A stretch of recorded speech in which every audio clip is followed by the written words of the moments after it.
So you have to understand the broad objective, the broad aim. You are being looked after well in the organization. You are taken care of. That is the essence of career planning and further career development in the organization.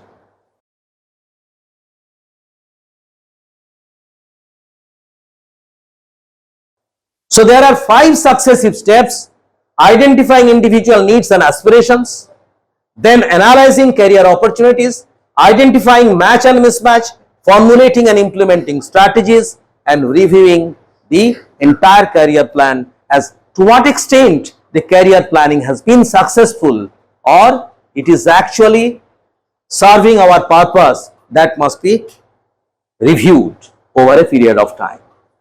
And if needed, you can bring about certain changes in the previous stages so that finally the career planning, the process of career planning becomes foolproof.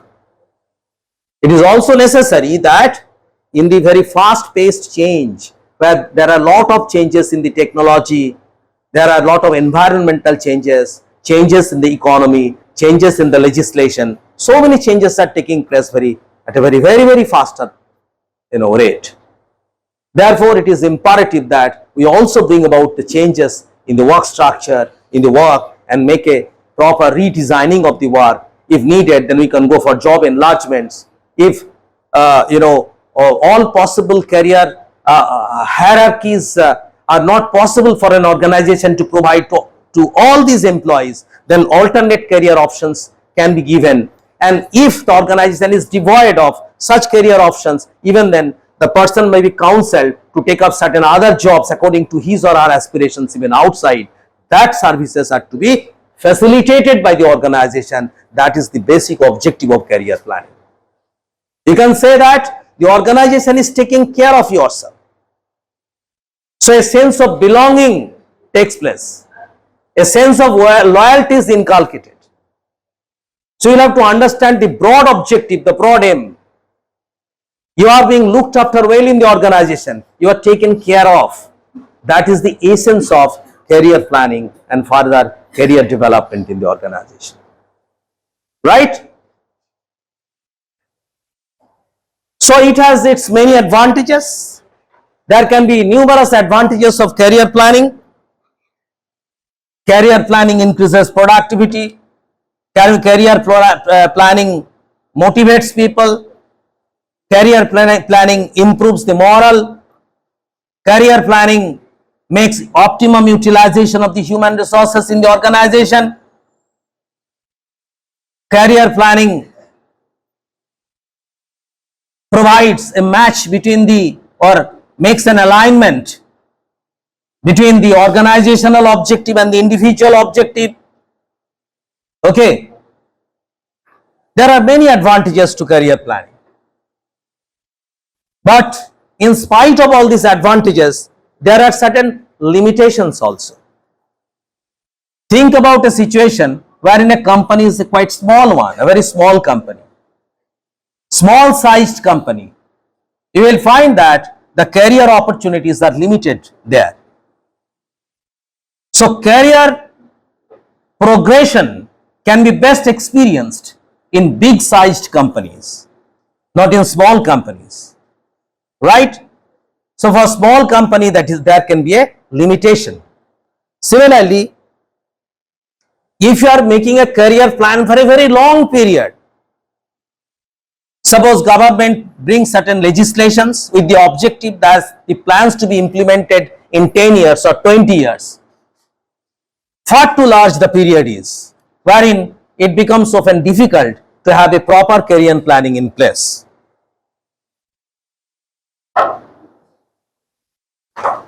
There are sometimes favoritism, nepotism in promoting the people, sometimes political intervention. These are the limitations to career planning. Sometimes certain businesses are owned by certain people. So they want those people who are the owner of the businesses, they want that their progression should be much faster than other counterparts, other capable people. Therefore, we find that sometimes this also poses a limitation to the career planning. Business houses owned by certain person, certain families. So if you find that those family members are actually occupying the higher positions in the organization in comparison to the other capable people, other efficient people. Okay. And there are several other issues there can be, but these are the prime issues. There is no much vertical mobility available. Okay. Sometimes the economy, the size of the economy of that company is also limited. So these factors also contributes towards hindering the career planning process implementation. Now that this one, I would like to say that everybody in their life undergoes these 5 different stages of the career. The 5 different stages are exploration stage, then establishment stage, then mid-career stage, late career stage, and decline. You are right now in the exploration stage. Even before the exploration stage, there is a stage that exists which is called the stage of fantasy. You have a lot of fantasies in your mind. Then finally, approximately from the age of 13-14 years, you try to assimilate information and is in a position to make a possible career choice, and to that effect you choose certain courses or certain education for you.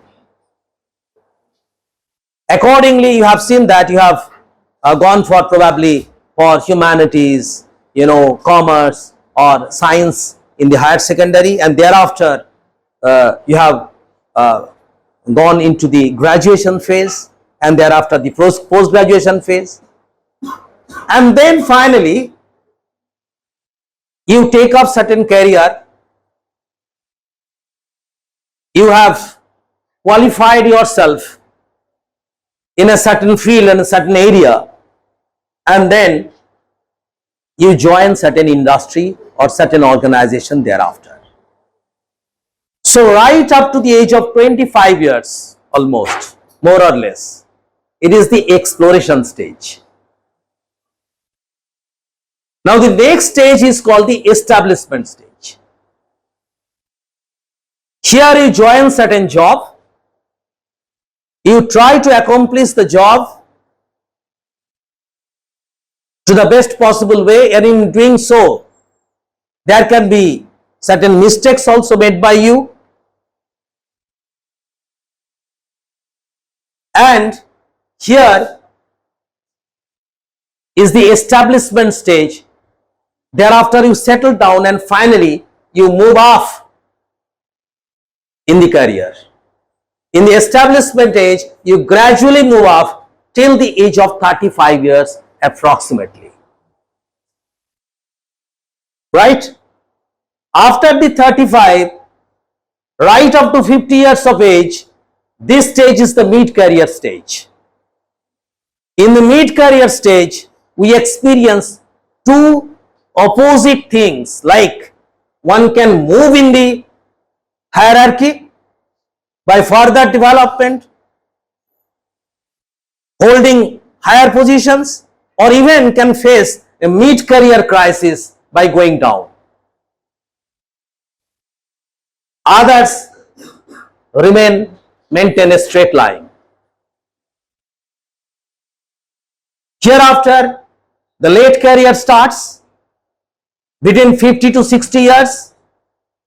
Whatever you have learned, whatever you have achieved, You remain with that only. No more further achievement, no further aspirations, and then soon you reach 60 years of age.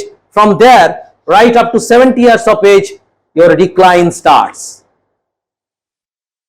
So this is the stage of decline. Therefore, right up to from the exploration till decline stage, we undergo 5 different stages in our career. Each of these stages are significant in individual's career, and individual can have proper career planning in the place so as to evade the negative outcomes or can have positive outcomes during these stages. If you know all these things well in advance, then you can take corrective actions and you can finally achieve what you would like to achieve in your career. So understanding these 5 different stages of a career is of great importance. So the 5 different stages of a career are, these are all succeeding stages, remember. The first one is the exploration, second one is the establishment, third one is the mid career, fourth one is the late career, and fifth one is the decline stage.